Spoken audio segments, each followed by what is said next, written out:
రీసెంట్గా చాలామంది ఫ్లైట్లో ట్రావెల్ చేయాలంటే చాలా భయపడిపోతూ ఉన్నారు.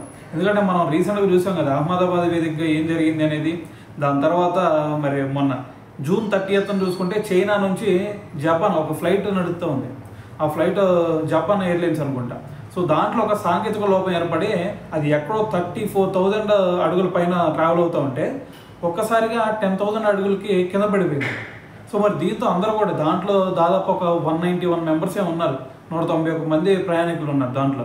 సో మరి వీళ్ళందరూ కూడా భయపడిపోయారు. సో వెంటనే మరి ఆ సిబ్బంది ఎవరైతే ఉంటారో వాళ్ళందరూ కూడా వీళ్ళకి ఆక్సిజన్ మాస్కులు పెట్టేశారు. సో ఆక్సిజన్ మాస్కులు పెట్టేసి దాని తర్వాత పైలట్ అప్రమత్తం అయిపోయి సో వెంటనే అక్కడ దగ్గరలో జపాన్ దగ్గరలో ఏదైతే ఒక విమానాశ్రయం ఉందో సో దానికి మళ్ళీ చేసి అక్కడ ల్యాండ్ చేసేసాడు సేఫ్గా. సో లేదు అంటే ఇక్కడ కూడా ఒక ఇన్సిడెంట్ జరిగేది. సో మరి ఇటువంటి ఇన్సిడెంట్స్ చూసిన తర్వాత చాలామంది కూడా ఫ్లైట్ ఎక్కాలంటేనే కొంచెం భయపడుతున్నారని చెప్పాలి.